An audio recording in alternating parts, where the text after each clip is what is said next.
Neymar morning mga ka-riders. Bagong PCX ng Honda nandito na sa pila. Okay mga ka-riders, nandito po tayo sa Neymar Honda pila. Available na nga po dito ang bagong Honda PCX 160. Dito lang po ito sa Puroctos, San Antonio pila.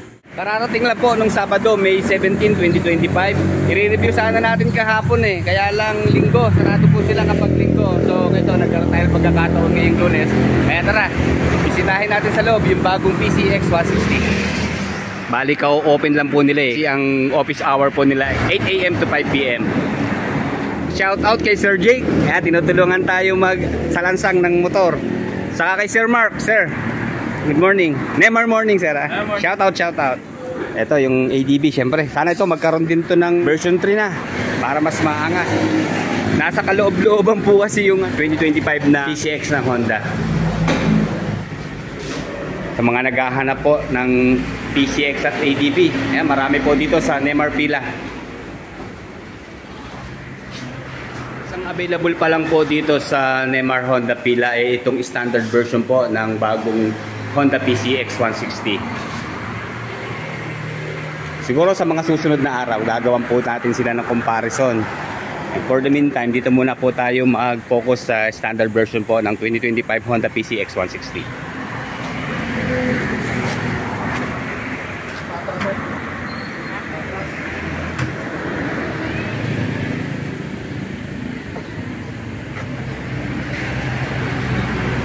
Neymar morning man dyan. Si Sir Ramon Agonia po ang manager dito sa Neymar pila. Okay.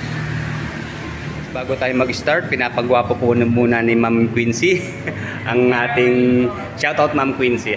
Okay, available po sa tatlong kulay itong standard version ng Honda PCX 160. Meron po siyang Vortex Red Metallic, ito nga pong Pearl Padeless White at saka yung Matte Bullet Silver. Ano nga ba mga binago or in-upgrade dito sa bagong Honda PCX 160? Okay, kung ako ang tatanungin nyo, magandang naging improvement sa kanya. Lalong-lalo na dito sa kanyang headlight, di ba? Dun sa standard version na naunang PCX ay kita naman natin, di ba? Napakalaki nung kanyang headlight na letter U ang style. So dito naging letter B na siya. Kaya mas naging maangas yung kanyang looks, mas naging aggressive siya, di ba? Okay, ito pong nasa gitna, ito po yung kanya parang DRL at nasa taas nga pong bahagi yung kanyang turning signals, which is tama naman yung kanyang level mataas, di ba? And then split type headlight pa rin po siya. Hindi nga lang po siya naka-projector lamp, puro diode po ang ginamit. May tigatlo pong diode dito kanyang magkabilang side na headlight. So mga 6 na diode po yan mga riders. And then nagkaroon po ng konting pagbabago sa kanyang windshield kasi dun po sa unang labas nito, napansin ko may mga kanto siya.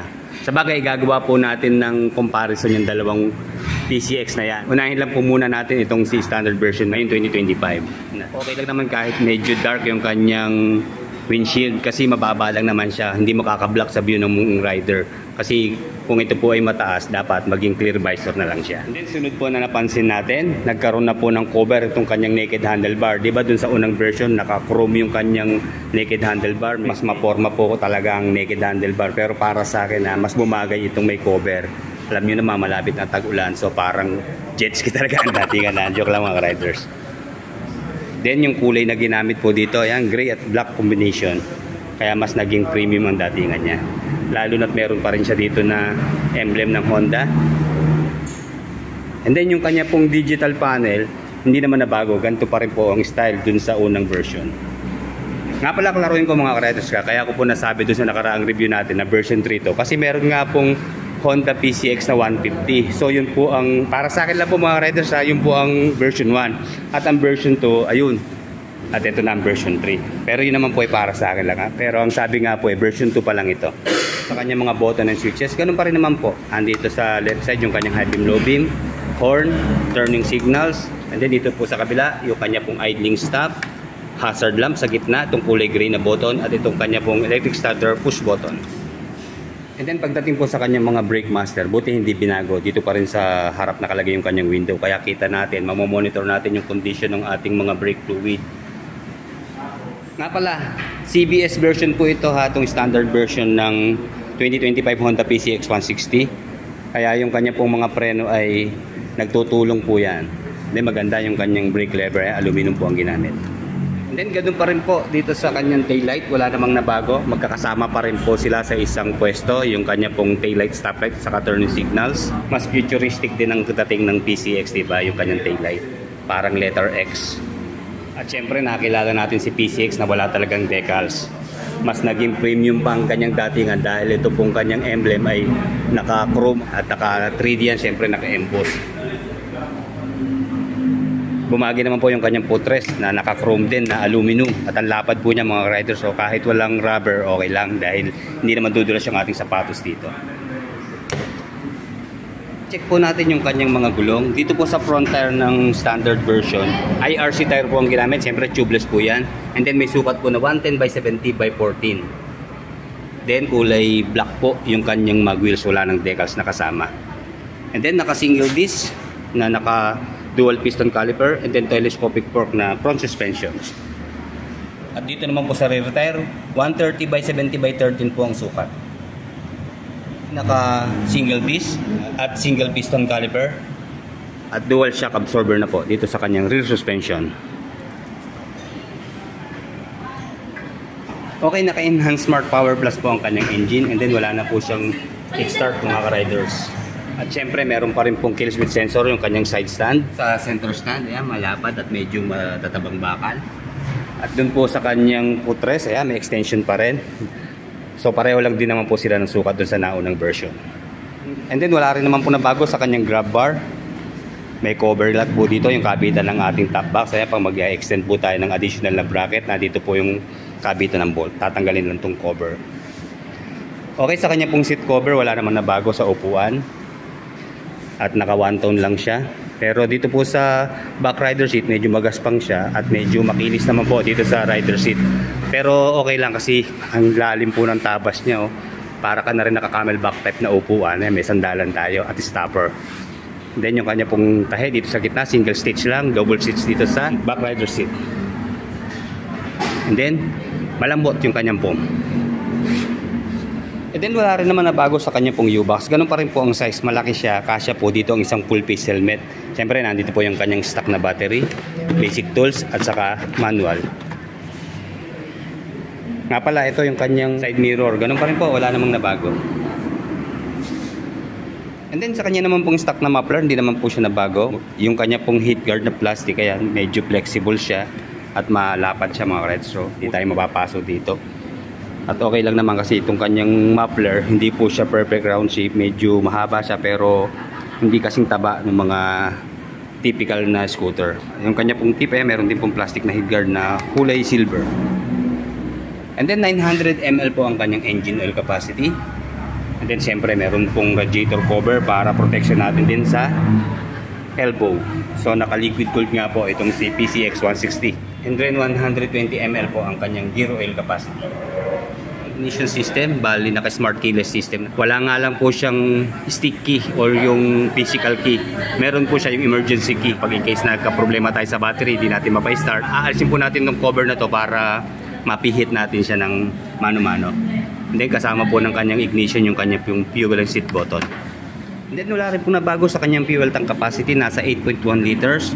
At pagdating po sa fuel consumption, ganun pa rin po, 46 kilometers per 1 liter. Ayon po yun sa WMTC test method. At sa top speed naman po niya, maabot po ito ng 120 kilometers per hour. Sa actual test po yun. Sa maximum power, meron po siyang 15.8 horsepower at 8,500 RPM. And 14.7 Nm of torque at 6,500 RPM. Kanya pong complete specs, 4-stroke, single cylinder, 4-valve, single overhead cam, liquid cooled sa cooling system, and then fuel injection po sa kanyang fuel supply system, 157cc displacement, and then enhanced smart power plus po sa kanyang engine. And then tumitimbang po siya ng 132 kilos sa kanya pong curb weight. Meron po siyang ground clearance na 134mm at 764mm na seat height. Isa po itong Honda PCX sa may malapad na dimension. So ayan, sinide stand po natin siya ha. Okay naman yung kanyang pagkaka-side stand, no problem na. Hindi na tayo mag-a-adjust. Kaya sukatin na natin mga riders ha. Okay, tayo po ay 5'8". Ayan, dapat naman yung dalawang pa. Malaking tulong po talaga pag mababa ang seat height niya. Ayan, ay lalapat natin. Ang maganda ho rito, mahaba yung kanyang upuan. Katerno ng kanyang footboard, mahaba din. No? Ayan ang ating paa, malaki pa alawang. Hindi, pag mag-i-extend sa cruising position, pwede ba? Okay na okay. Komportable. Mababa siya mga riders. Makakapaglagay pa po tayo dito ng isang bag. Malaki po yung space niya dito sa harap. Kala ko malapad yung kanyang handlebar, pero tama-tama lang siya. Oh. Hindi siya malaki tignan. Hindi, sa turning radius, may clearance pa po ng mga half inch. Ayan, hindi tayo maiipit, hindi tayo magigipit kapag mag-sharp curve tayo. Check natin yung kanyang rear brake na disc. Ay, malakas po siya mga riders. Oh. Pero suggest ko lang mga riders, maglagay tayo ng rubber para in case na biglang preno, panic braking, hindi masakit sa kamay, di ba? Okay lang, di mo? Kahit itim yung kanyang windshield, okay lang kasi mababa siya. Kasi kung hanggang dito yan at kulay black, medyo mahirapan tayo. Okay, sa kanya pong front brake na disc. Ayan, magandang kapit mga riders. Malakas ang kanyang preno, lalo't naka CBS pa po siya. And then, dito na tayo sa kanyang rear suspension. Okay, malambot po mga riders yung kanyang suspension. Portable naman.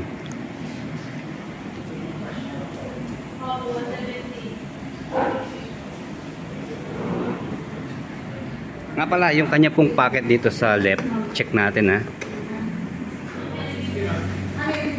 Type-C na po yung kanyang charging port dito sa loob ng kanyang pocket. Ayan, lalim niya mga riders. Then ito po yung kanyang remote. Okay, ito yung binabanggit ko kanina na emergency key. Then yung kanya pong remote, ayan, meron siyang dalawang button. Yung locator, alarm, saka yung on and off.